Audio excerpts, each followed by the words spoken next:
आदाब, मैं मुशाहिद हुसैन ख़ास नज़र में आपका खैर मकदम है। देश में राम के नाम से यात्रा निकालकर राम का नाम ही बदनाम करने की कोशिशें की जा रही है।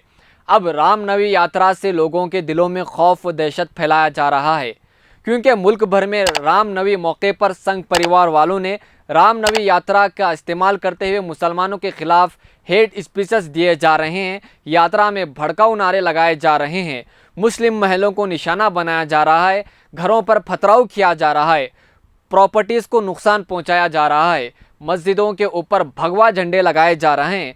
जहां बिहार के मुजफ्फरपुर में दंगाइयों ने मस्जिद के मीनार पर भगवा झंडा लगाते हुए वीडियो वायरल हो रहा है।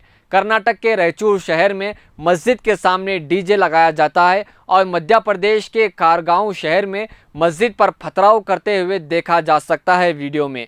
जब ऐसे वाक़यात रोनुमा होते हैं तो जाहिर है कि फसाद भड़कने के ज़्यादा ख़तरात लाहक हो सकते हैं।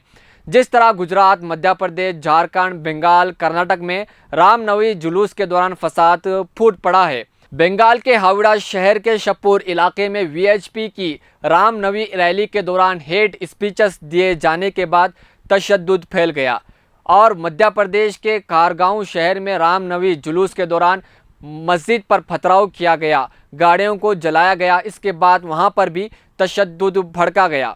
झारखंड में भी शरपसंदों ने पथराव किया और गुजरात में भी 2 शहरों में जुलूस के दौरान फिरका वाराना झड़प में एक शख्स हलाक हो गया। तो नाज़रीन, अब इन हिंदुत्व तंजीमों ने रामनवमी यात्रा के जरिए मुसलमानों पर हमला करने, मस्जिदों के सामने डीजे लगाने, मुसलमानों के खिलाफ नारेबाजी करने के लिए रामनवमी यात्रा का इस्तेमाल किया जा रहा है।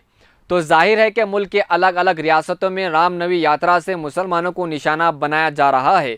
तो पुलिस और सरकार की जानिब से इस पर कोई सख्त एक्शन देखने में नहीं मिलता है। ऐसे वीडियोस भी वायरल हो रहे हैं जहां पुलिस के सामने दंगाइयों ने पथराव किया और पुलिस खामोशी से तमाशाई देखते रही। तो नाज़रीन, हमें गौर करना चाहिए कि भारत किस दिशा में जा रहा है। एक तरफ महंगाई, बेरोज़गारी और दिन ब दिन फ़िरका वाराना फसादात बढ़ते जा रहे हैं। सरकार की नाकामी छुपाने के लिए मीडिया तो ऐसे इश्यूज़ को उठाती नहीं है जो सरकार पर सवालिया निशान बना जा सके, और ऐसे फसादात के ज़रिए बीजेपी हिंदू मुस्लिम कराकर अपनी वोट बैंक की सियासत करते जा रही है।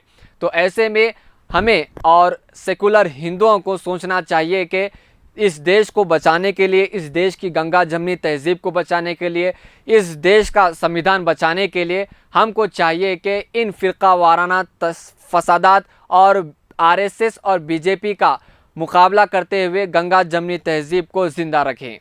मज़ीद ख़बरों और तफसीरों के लिए देखते रहें मिल्ली डाइजेस्ट। शुक्रिया।